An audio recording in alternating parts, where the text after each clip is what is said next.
Hey Tarot friends, this is Ultraviolet Morgan, and I want to talk to you today about tarot numerology, and I want to talk to you about the sevens and the nines. So that means card 7 and the 7 suits, and card 9 and the 9 suits. This video, we'll see if I get through both of them. But now, for example, card number 16 is also a 7. 6 plus 1 is 7. But I'm not going to get into that in this video. So for right now, it's just going to be the 7 and the 7s. So the chariot tends to represent, first of all, let me start off with a little caveat. I may sometimes say this means, but I don't believe cards have meanings. I believe they have possible interpretations, and tarot readers interpret cards. There are well-known interpretations from the past that, people rely on, that people study, that people call meanings. But I just don't think of the tarot cards that way. And obviously there's going to be people who disagree with that, but that is my tarot philosophy. So, when you look at the chariot, a lot of times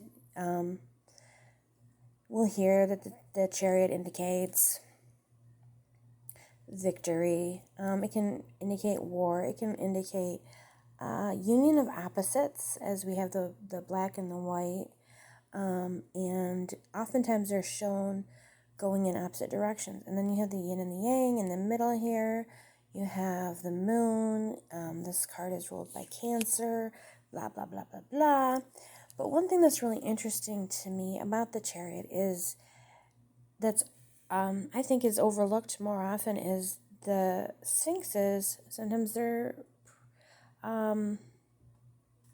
represented as horses or other animals or whatever, but the sphinxes that are drawing the chariot are facing or moving in the opposite direction. And in a lot of the imagery, the chariot is actually not moving.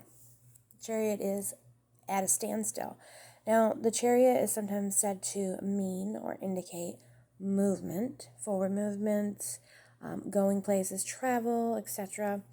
But I remember noticing, why is the chariot not moving? So we have a chariot that's oftentimes not moving, and it's come to a standstill, and the two powers that be that are pulling it, that should be pulling it forward, are going in opposite directions. So in the spirit of that, I like to think of the sevens as being about a fork in the road, where there's a decision to go one way or the other. So with that in mind, we've got the chariot, and let's look at the 7 of Pentacles, which I've seen described as your hard work is paying off, the tree is bearing fruit. And other times I've seen it described as you're discouraged because you've worked hard and you aren't seeing fruit yet. Or maybe the fruit's not his, because the fruit goes to the owner and he's just a worker. Really, that just popped into my head just now. But, you see, often it's described as your labor paying off, and other times it's described as being discouraged that you aren't seeing the path as of yet. And I kind of feel like when we look at the chariot and we think of it in terms of a fork in the road, we can say 7 is the time where we look at the work that we've done so far, we've looked at the effort that we've put in, we're tired, and we have to decide if we're going to continue forward or if we're going to abandon our work. And in fact, like the Eight of Cups, I'm pretty sure is the abandoning your work card, or, sort of turning your back and walking away. So that would be an example where the decision has been made. So I feel like the Seven, a lot of times, Seven of Pentacles, a lot of times can represent, this turning point where you have to decide whether you're going to move forward, or whether you feel like you would be throwing bad money or good money after bad, and maybe it's time to get out of your investment or move on from your work that isn't paying off the way that you'd like it to. Once again, here with the cups, also I see the Seven. If you look at the Six is going to be 3 and 3. Usually it's depicted like that, and there's a clear path in between. So the Seven is sort of, here's a new pip that's blocking the path. So here with the Seven of Cups, our path is blocked because now we have a choice. We have either a great deal of things to choose from, so we must stop and try to figure that out. Or also this can represent illusion or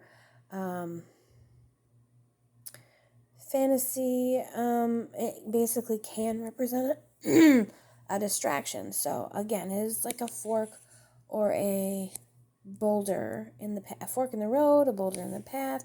This is something new that you must overcome in order to move further down the path to the number 8. So given that, the Seven of Swords, where we have, I like this one because he's actually not holding the blades, but that has its own possible meaning as well. So we can look at this as 7 is an opportunity to do the wrong thing, or to do the easy thing, or to do something that's less than reputable. So do you take that opportunity, or do you refuse that opportunity? Obviously, that's slightly different than a lot of the ways that the Seven of Swords is represented, but in keeping with the theme of the sevens, I feel like that goes really well, and it isn't out of the realm of the Seven of Swords. And again, with the Seven of Rods, here we have his pathway seems to be blocked, as with 6 he had a victory, he was being celebrated. Well, now that he's in a position where he has fame and success and possibly money, monetary reward, or who knows, but he's in a high place now, and so therefore he has people who are trying to come up behind him and either take what he has or bypass him on the ladder of success or whatever. So here we see that the 7, in the 6, he was moving smoothly through his success, and now 7, again, he's met with another obstacle that he must overcome in order to move further along the path. So that is one way of interpreting the sevens, all of the sevens, in a way where they all harmonize, I suppose, with one another. Now, I'm thinking about possibly writing one of these days, a book about learning tarot, and I really want to focus on the big picture rather than cards being individual and separated from each other, how they work together, because it's a system. It's not a bunch of separate cards. So that's kind of an important theme for me. So 9 is the Hermit. And 9, so with the Hermit, we have, the Hermit has gathered knowledge. He has gained a certain amount of success. He's alone. So that's what we know about hermits, is they're by themselves. I may have to relocate over here because my battery is getting low. So with the 9, we have this hermit who has decided to strike out on his own to study or to contemplate or whatever.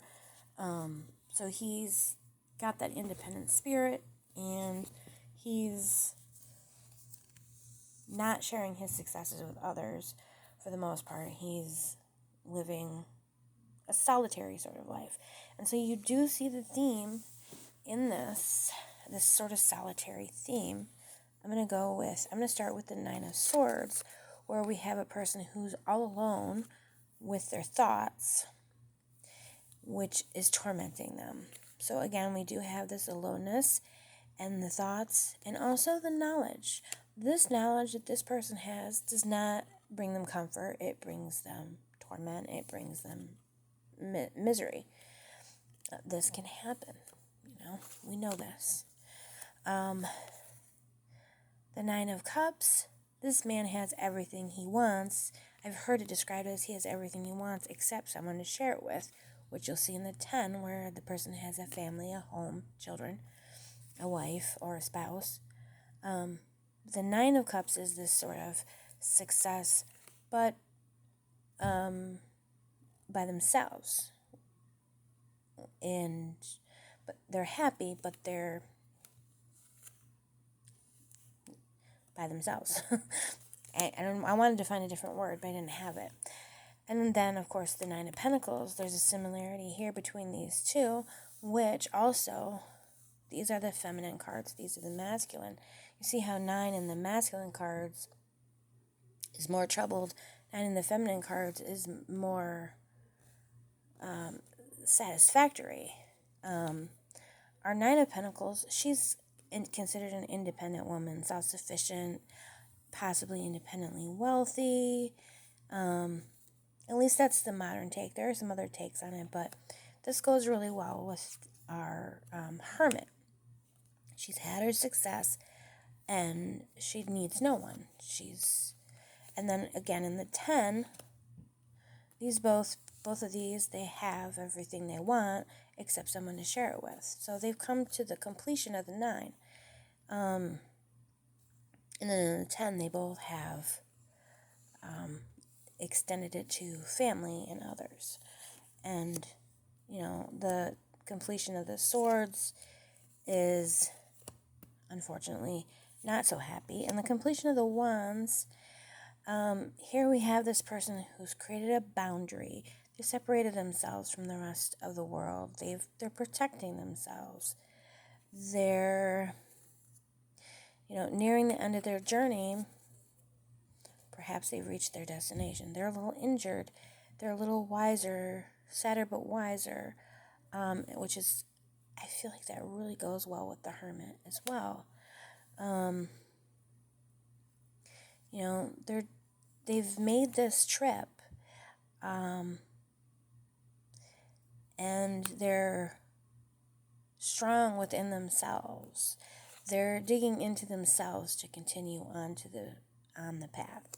So, those are my thoughts about the 9s having to do with independence and self-sufficiency, and also with aloneness, and being self-contained, we'll say. So those are my thoughts on those sets of cards. Let me know what you think. I'll try to come back again soon with a nice, lovely pick a card on a fun topic. But this time was just kind of a, little walkthrough. I don't know why, but for whatever reason, those were the numbers I have been thinking about recently quite a bit, and that I wanted to cover. So be sure to like this video, subscribe, and hit the bell if you want more tarot related content. And I got a little spaghetti sauce on my hand. Wow, that's terrible. We'll take that out and